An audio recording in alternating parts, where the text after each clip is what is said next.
ப்ரேட்ட நிகழ்ச்சிக்கு நண்போடு வரவேற்கிறோம். இன்னைக்கு மண்டே குட்டி பிள்ளைங்களுக்காக ப்ரே பண்ற டே. ஸோ பிறந்த குழந்தையிலிருந்து 12 இயர்ஸ் வரைக்கும் வச்சுக்கலாமா? ஓகே, குட்டி பிள்ளைங்க எல்லாருக்காகவும் இன்னைக்கு ப்ரே பண்ற டே. ஸோ அதுக்கேற்ற மாதிரி அவங்களுக்கு ஒரு குட்டி ஸ்டோரின்னு சொல்ல முடியாது, பைபிள் இருக்கிற சில விஷயங்கள் சின்ன பிள்ளைங்களுக்கு ஏற்ற மாதிரி உள்ள விஷயங்களை சொல்லி ஜோம் பண்ண போகிறோம். பேரண்ட்ஸ் தயவுசெய்து உங்கள் பிள்ளைங்களுக்கு ஷேர் பண்ணுங்க, நிறைய ஃப்ரெண்ட்ஸ்க்கு ஷேர் பண்ணுங்க. நிறைய பேர் இந்த ஸ்டோரி கேட்டு அப்புறம் அவங்களுக்காக ஜோம் பண்ணும்போது நீங்களும் கூட சேர்ந்து ஜோம் பண்ணுங்க. ஸோ இன்னைக்கு நம்ம மார்னிங் கேட்ட வசனம், இயேசுவானவர் ஞானத்திலும் வளர்த்தியிலும் தேவ கிருபையிலும் மனுஷர் தயவிலும் அதிகமாய் விருத்தி அடைந்தார். எங்க இருக்கு? லூக்கா 2ஆம் அதிகாரம் 52ஆம் வசனம். அதே அதிகாரத்துல லூக்கா 2ஆம் அதிகாரம் 40ஆம் வசனம் பாத்தீங்கன்னா, பிள்ளை வளர்ந்து இயேசு கிறிஸ்து பிறந்தாரு, வளர்ந்து ஆவியிலே பலன் கொண்டு ஞானத்தினால் நிறைந்த தேவனுடைய கிருபையும் அவர் மேல் இருந்தது. ஞானத்தினால் நிறைந்தது தேவனுடைய கிருபை பிறந்த அப்பமே இருக்குது, ஞாபகம் வச்சுக்கோங்க, பார்த்துக்கோங்க.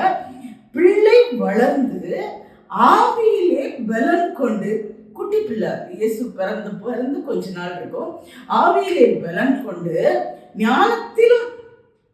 ஞானத்தினால் நிறைந்தது தேவனுடைய கிருபையும் அவர் மேல் இருந்தது. அதே வசனம் கொஞ்ச நேரம் கழிச்சு பாருங்க, அவர் விருத்தி அடைந்தார். ஏற்கனவே இருந்தது, ஞானத்தினால் நிறைந்திருந்தது, கிருபையும் அவர் மேல் இருந்தது. ஆனா அதுக்கப்புறம் என்ன சொல்லியிருக்கு? அதிகமா இதே இதுல ஞானத்திலும் கிருபையிலும் மனுஷர் தயவிலும் அதிகமாய் விருத்தி அடைந்தார். இதுக்கடையில ஒரு சின்ன ஸ்டோரி. அதாவது இயேசுவானவர் 12 வயசு ஆகுது. யாரும் 12 வயசுல இருக்கீங்க? நிறைய குட்டி பிள்ளைங்க 12 வயசுனா 6th 7th படிக்கணும் இல்லையா? ஸோ அந்த மாதிரி ஒரு வயசு நினைச்சுக்கோங்க. அந்த 12 வயசுல என்ன ஆச்சு, அவங்க வருஷம் தேவாலயத்துக்கு பஸ்கா பண்டிகை கொண்டாடுறதுக்காக எருசலேம் தேவாலயத்துக்கு போவாங்க அவங்க எல்லாமே.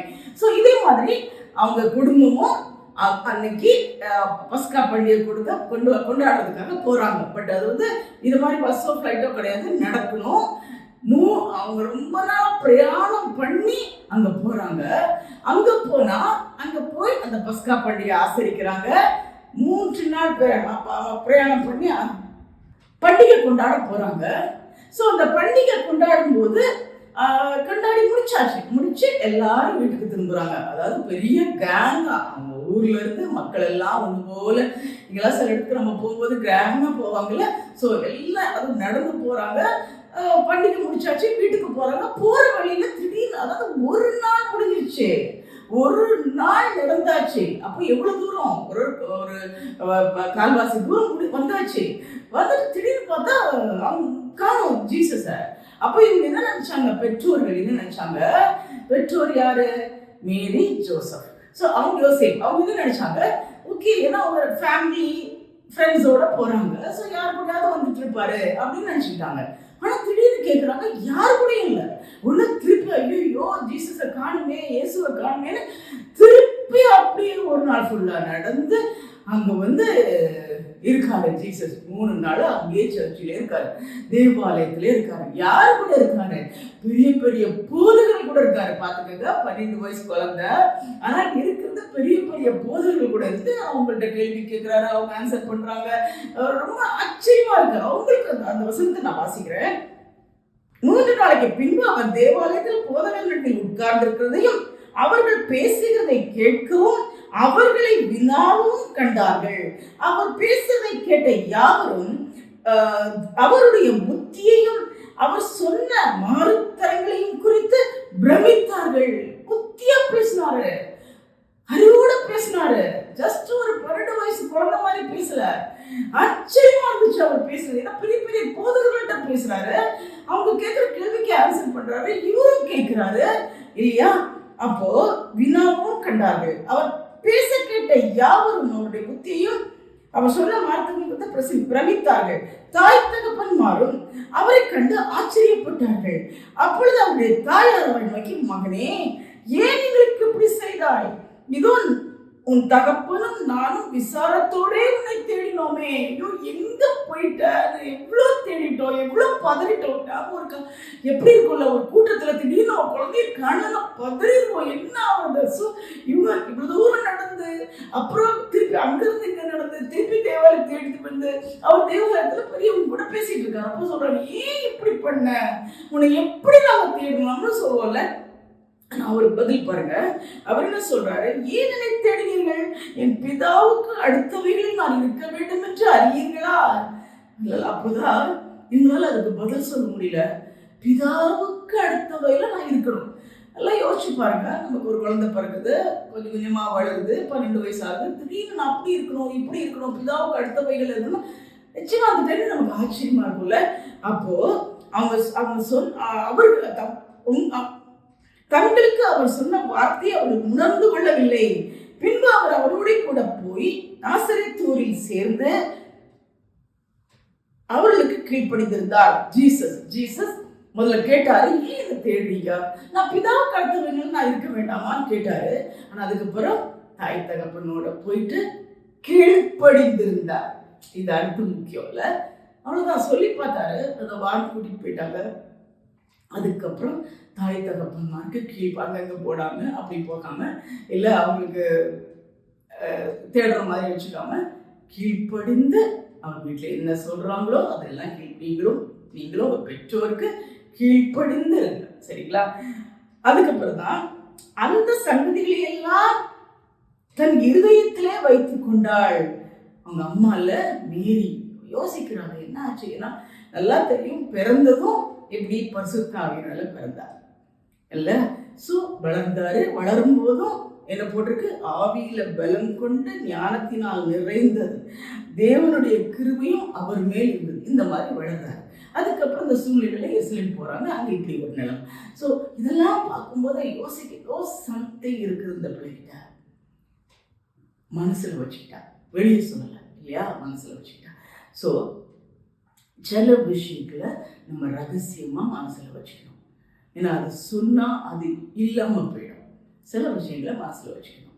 அந்த குழந்தையும் பார்க்கும்போது அதுக்கப்புறம் கீழ்ப்படிதலோட தகப்பன்மாருக்கு தாய்க்கு கீழ்ப்படிதலோட இருந்தாங்க.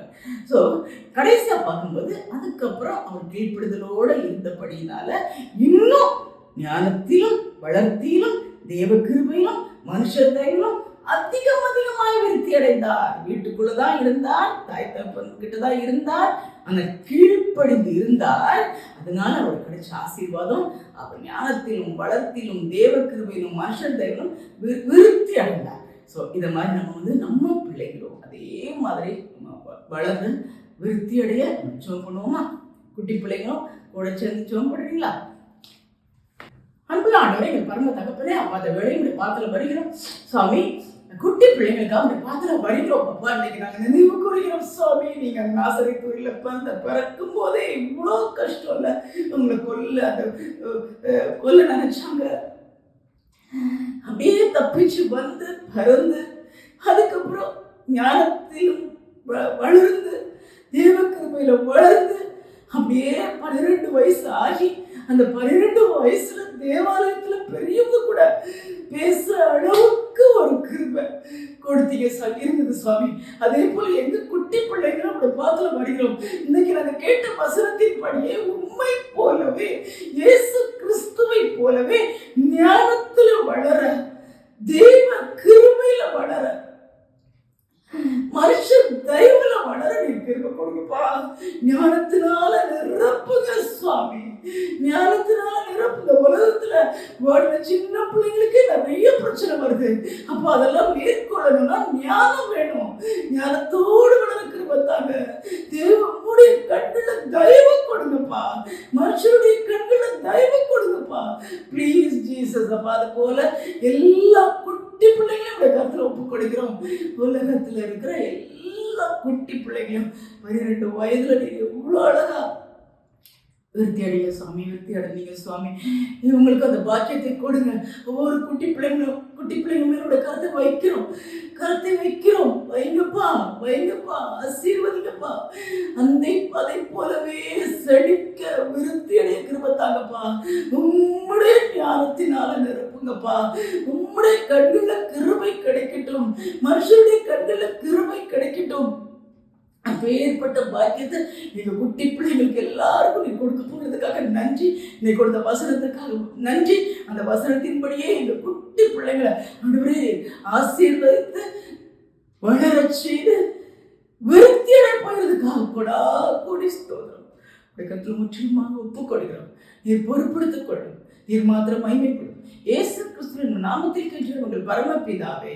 ஆமென், ஆமென்.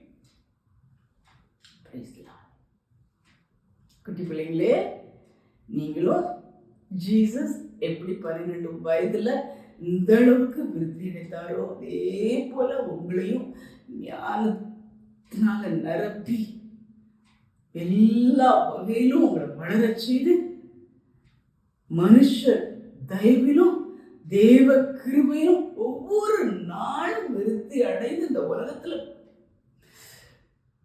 அவருக்காக பெரிய காரியங்களை செய்யும்படி உங்களுக்கு கிருபை செய்வார். தேங்க்யூ.